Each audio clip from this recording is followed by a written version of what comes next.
Number one, আমার কেউ ক্ষতি করবে মেনে নেবে? মেনে নেবে? বর্তমান আমার সব থেকে বড় দুশ্মন বুঝতে পারছেন তো কারা? রোলিং পার্টির চোরেরা। সবাই না, রোলিং পার্টি তো অনেক ভালো লোক আছে, অনেক ভালো লোক আছে রোলিং পার্টিতে। কে বলে তো সবাই খারাপ? এই বামফ্রন্টের সবাই খারাপ ছিল নাকি? এই চোরগুলোর জন্য বামফ্রন্ট মরেছে, আর এই চোরগুলোর জন্য রোলিং পার্টিটাও বসছে। কেন যে দিদি বোঝেনে আমি জানি না, তবে যখন ধ্বংস হতে চাইছে হোক, আমার কিছু করার নেই। দাঁড়িয়ে যায়, দাঁড়িয়ে দিয়ে মুসলমানদের ঘাড়ে ভাগ চাপাতে চায়। সতর্ক করিয়ে দিচ্ছি, সেই দিন কিন্তু বাংলার ঘাড়ে পানি থাকবে না, লাল করবো। আমার কমের উপরে চুলুম করলে ছাড়বো না, বলে দিকে না।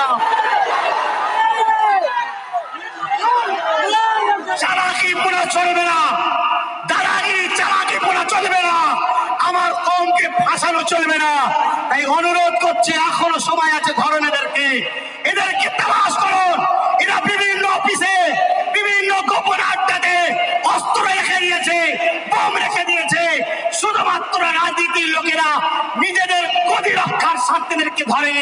যখন ইরান এদের বিরুদ্ধে চলে যাবে, তখন ইরাই তখন এদেরকে ধরবে, আর বদনাম আমাদেরকে তুলবে। সেদিন কিন্তু ছাড়বো না, আমার কমকে যদি ফাঁসায়। কথা বুঝে আসছে? এ কমের হয়ে কেউ বলা নেই বলে এ কম খেলে অনেক খেলেছ। ইনশাল্লাহ আমি মনে করি এ কমের জন্য আল্লাহ আমাকে গোলাম হিসাবে পাঠিয়েছে।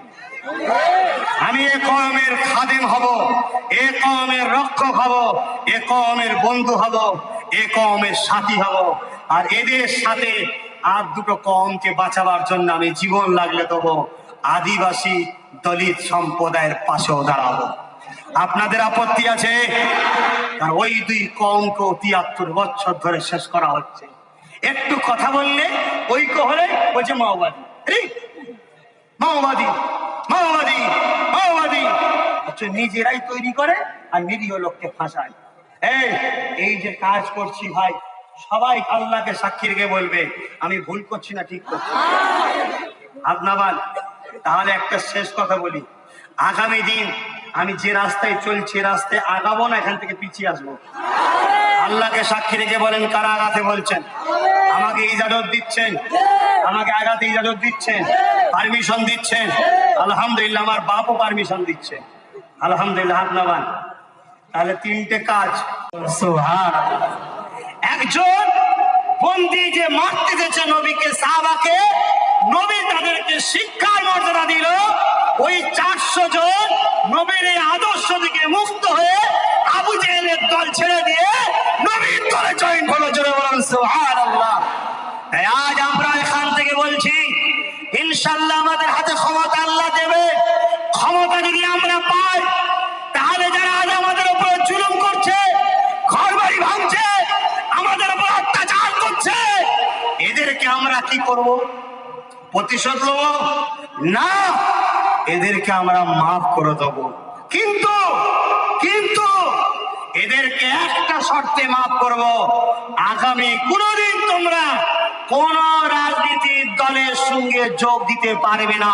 তোমরা সাধারণ মানুষের মতো একটা ভোট দেবে, চলে আসবে, নেতা হওয়ার স্বপ্ন কোনোদিন দেখতে পাবে না। কথা বুঝে আসছে না? নাই, আমরা মানুষের প্রতিশোধ দিতে চাই না। কেন? এই টোটাল এলাকায় একটা রিপোর্টকে খারাপ করতে চাইছে। ঠান্ডা মাথায় শোনো, জীবনতারা, ভাঙড়, কাশীপুর, ক্যানিং, এই টোটাল এলাকায় একচেটিয়া মুসলমান। আর দৈনিক পেপার খোলো বা সোশ্যাল মিডিয়া দেখো, এই এলাকায় কোনো না কোনো ফিতনা, কোনো না কোনো অশান্তি। আর বিশ্বের দরবারে আওয়াজ যাচ্ছে, দেখ ওখানে মোল্লা বেশি ঝগড়া বেশি, মোল্লা বেশি ঝগড়া বেশি। আস্তে আস্তে প্রচার করতে চাইছে মুসলমান মানেই পুরা জঙ্গি সন্ত্রাস।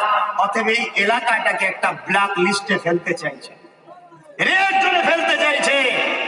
যাদেরকে আপনারা দেখছেন মুসলমান, আল্লাহর কসম, আল্লাহর শপথ করে বলছি, যার কুদরতি 1000% থেকে জান আছে, এর সঙ্গে ইসলামের কোনো সম্পর্ক নাই, এরা ইসলামের কেউ নয়।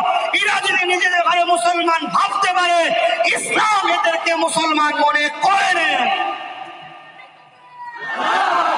কথা বুঝে আসছে? আমি বারবার প্রশাসন ভাইদের দৃষ্টি আকর্ষণ করেছি, আজকেও বলে যাচ্ছি, এই এলাকায় কিছু লোক আছে যারা নিজেদের একটা জঙ্গি সংগঠন করে রেখেছে, সন্ত্রাসী দল করে রেখেছে, বিভিন্ন আগ্নেয় অস্ত্র রেখেছে। তারা বিভিন্ন সময় রাজনীতির হয়ে ওই সন্ত্রাসী দলের লোকেরা লড়াই করে। প্রশাসন ভাইদের দৃষ্টি আকর্ষণ করছি, ইন্টেলিজেন্স ডিপার্টমেন্ট এবং যারা গোয়েন্দা ডিপার্টমেন্ট আছে, আমি অনুরোধ করছি আপনারা সজাগ হন। আন্দাহায় দেখা যাবে যতদিন এদের দ্বারা আমাদেরকে মেরিয়ে নিজেদের রাজনীতির রুটি সাধতে পারবে, ততদিন শিখে নেবে। যখন শাখার কাজ মিটে যাবে, ওই রাজনীতির লোকেরাই এদেরকে তখন অ্যারেস্ট করবে, করে পেপারের প্রথমে বলবে, দেখো ভাঙর ক্যানিং থেকে এত অস্ত্র বেরিয়েছে, অর্থাৎ ওই এলাকার লোকেরা সন্ত্রাসী জঙ্গি। তখন নিরীহ মুসলমানগুলোকেও এমন করে মিলিটারি শাসন করে মারবে। এটাই রাজনীতির লোকেদের চক্রান্ত ছাড়া অন্য কিছু নয়, ঠিক না বেটি? অতএব নেতাদের ঘরে রাজনীতির লোকেদেরকে, প্রশাসন ভাইদেরকে হাত জোর করে অনুরোধ করছি, সতর্ক হয়ে যান। এদের টিভি দেখলি বন্ধ